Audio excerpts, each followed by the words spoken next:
All right, guys. So I just got done watching the first two episodes of Star Wars: Maul, Shadow Lord, and I just want to talk about it here today. I'm a long-term Star Wars fan, or long-time Star Wars fan. Sorry.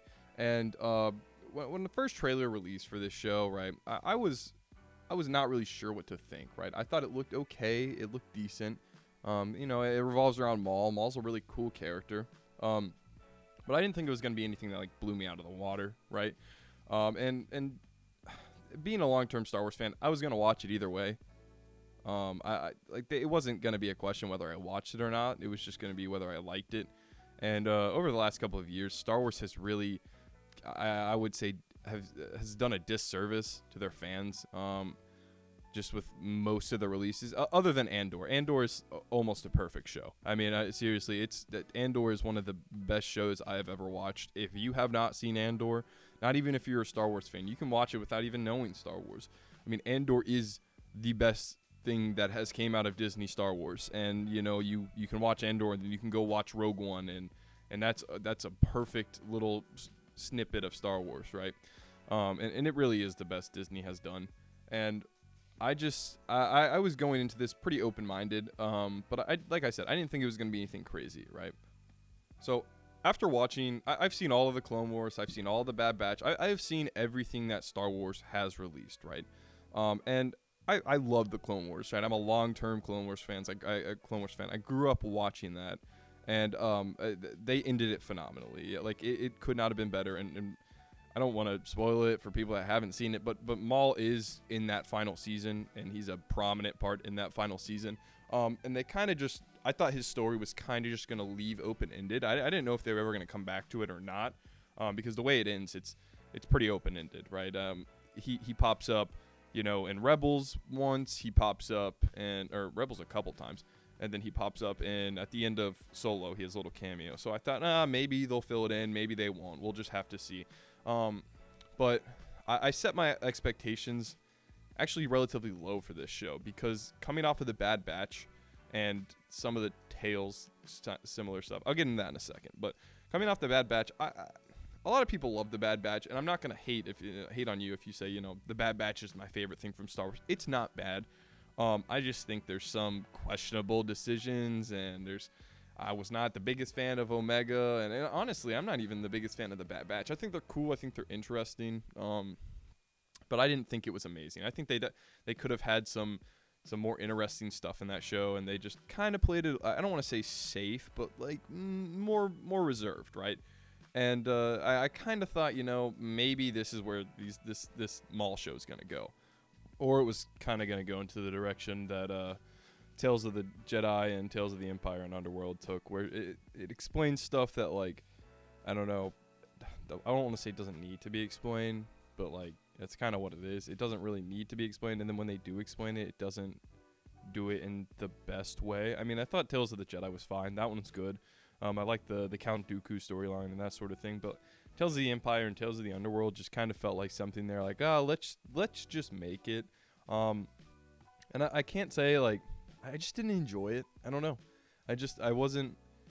It was just kind of slow, kind of boring. And even some of the episodes for Tales of the Jedi, if I remember correctly, I haven't seen that in a while, but I just didn't really think that needed to be made, and I was really scared that this is what was going to happen to Maul. And I guess it really doesn't need to be made, but the difference is it's entertaining, right? It tells a story that hasn't been told, and it connects stuff, and it's entertaining, right? And I guess you could argue that that's what Tales did as well. I didn't think it was very good. I just thought it was, I don't know, something they were like, let's just make this to make this, and that was my worry with Maul. And let me tell you, I was wrong, right? The first two episodes of this show are phenomenal. I mean, seriously. Obviously, a show called Maul Shadow Lord is gonna revolve around Maul, and some people have mixed feelings on Maul because they killed him off in Phantom Menace, and then they bring him back, and then that sort of thing. And I know some people have some mixed feelings, but Maul is one of the coolest characters in Star Wars, in my opinion.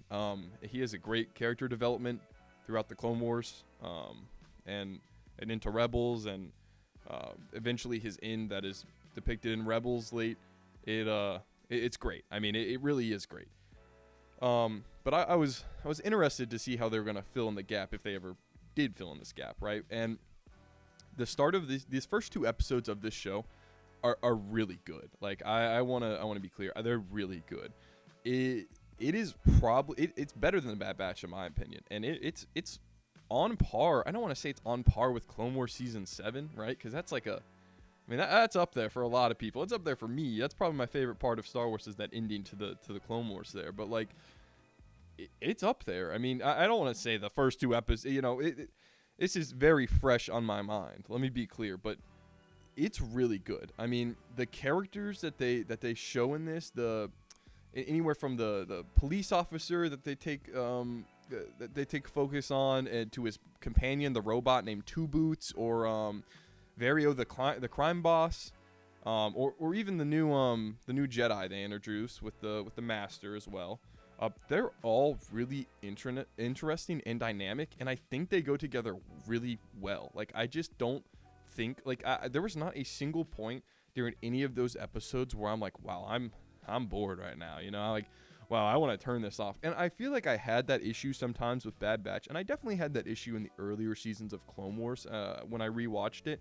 That Clone Wars kind of gets a pass. It was originally kind of aimed towards kids and that sort of thing, but this show is not aimed towards kids. I mean, it's got a pretty dark tone, and Maul is obviously the centerpiece, but I don't even want to say he like takes away the light from he's in it, right? He's in the show, and it's about Maul and kind of how he how he works his way through the syndicates and takes over the underground, and then that sort of thing, to where when they show him at the end of Solo, it's it makes sense. And he definitely is the centerpiece, but it's not like, I don't want to say it's not Maul's show, because I mean it is. It's literally Maul's show, but he doesn't steal the spotlight from other characters. They focus on the police officer guy quite a bit, and I really don't remember his name. I don't really think they've said it much, and I'm sure as soon as I finish this video, I'm gonna be like, oh, that's his name. But he's a bright spot, and a lot of times I feel like these characters that aren't the clones, that aren't the Jedi, that aren't the Sith, they're kind of lackluster in a lot of the animated shows, and sometimes even in the movie, especially if you think about the newer movies with Rose. I know that just put fear into some people's hearts. That Rose, yeah, I'll say it again. But she, some of those characters they did really bad with, and he is not one of them. And especially the new Jedi they introduced. She seems really interesting. She doesn't get a bunch of screen time yet, and I'm sure she will. She seems interesting for sure. The Master for sure, and even all of Maul's goons, kinda, I guess. They're interesting too. They don't really talk much, but like they're pretty dynamic too. And these first 2 episodes, if you're looking for action, these episodes have it. I mean, the opening of this episode is action, and I mean, literally the first and 2 episode, it does not slow. Like, yeah, they explain some stuff. Yeah, there's a little bit of I don't want to say lore dumping, because there's really not, but they explain a little bit where they are in the time. I'm slightly confused, I won't lie, how late this takes.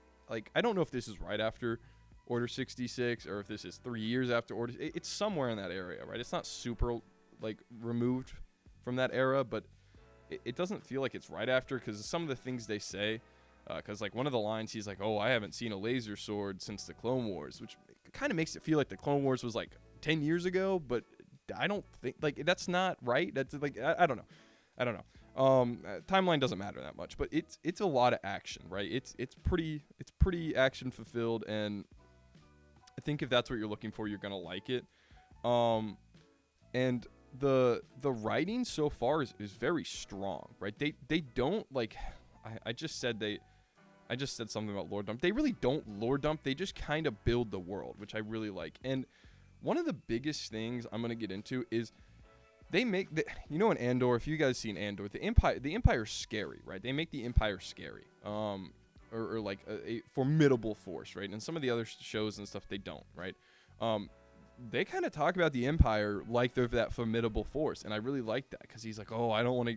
Oh, the Empire, we can get the Empire involved. Oh, I don't want to get the Empire involved. You know what I mean? Like, they do a good job at that, and I really, really, really hope they keep this up where they have not pulled in, other than Maul, right? There is nothing in that show other than Maul and his kind of crew that is like fan service so far, right? And I really, really hope that they don't pull in a bunch of like, and the Vader issue. We'll say the Vader issue. Darth Vader, they pull Darth Vader into everything. They pull him into the video games. They pull him into, I mean, out of the 3 video games I'm thinking of, Jedi Fallen Order, Jedi Survivor, and Star Wars Outlaws, he's in all 3 of them. He's in the Obi-Wan show, obviously. I mean, like he's in everything, and I really just hope they don't pull Vader into this. I like Darth Vader, don't get me wrong, but like they gotta stop pulling him into everything, and they do that with a lot of stuff. And even in the Bad Batch, you know, they pull in Gregor, right? They pull in Captain Rex. They pull in Commando Scorch from the Delta Squad. And that's not like always a bad thing. When you're using it to like kind of explain, but when you do it just to pull in a character that you're like, oh my gosh, I haven't seen that character in so like, come on, you know, we gotta get over that. And it really seems like they're setting it up to where it's gonna stand on its own without pulling in these other characters, which I would really, really like, right? The only bad thing I have to say about this entire show is there's a little weird cut after the first episode. The captain guy gets, let's say, like knocked out. And then, like, the second episode opens with him, like, in a completely different spot and awake. I don't know if if Disney has something, like, if I just missed a scene or something. I didn't skip anything. So I really don't know what happened there. But that was just kind of like it was a little bit disorienting almost. And I just kind of thought that was weird. And the only other thing I can see people kind of being weird about is, like I said, the timeline where he's like, oh, I haven't seen a laser sword since the Clone Wars. And like there's also some stuff that happens with the Jedi Master, and like no one really acknowledges it, but like I also think it's because they're not, I think they're like not on a planet that was like heavily involved in the Clone Wars, it seems, because there's no Empire control on this planet. So maybe they just like, maybe the Jedi are just a myth to them and that sort of thing. But it feels a little bit weird. Cause he basically like he uses the Force, right, in front of a bunch of people. And then like no one goes, oh dude, that guy's a Jedi. That guy's a Jedi, which maybe they just don't know. Maybe that's the in-universe explanation. I just thought that was a little odd. Other than that, though, I mean, this show started off strong. I mean, it started off probably the strongest it could have. And I am very excited to see what they have in store for the next episodes, right? I think that's all I really wanted to touch on today. But if you guys disagree or you think I'm full of it, let me know in the comments below. But overall, I'd probably give these first 2 episodes an 8.5. Wait. One other thing, the animation is very, very close to the Clone Wars animation, which everyone really prefers, right? But the lightsabers just move a little bit cleaner. Like I don't know how to explain it. They just look a little bit better. And some of the animation's polished in a couple areas, but a couple other areas. But yeah, other than that though, like I said, I'd probably give this like an 8.5 and a 9 out of 10 on these first 2 episodes. And I really hope they don't make me eat my words on the rest of the episodes, because it looks like it's going in a really, really good direction.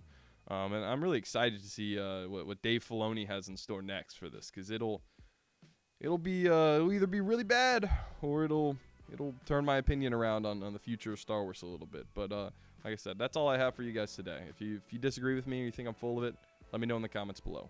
Y'all have a great rest of your day. Goodbye.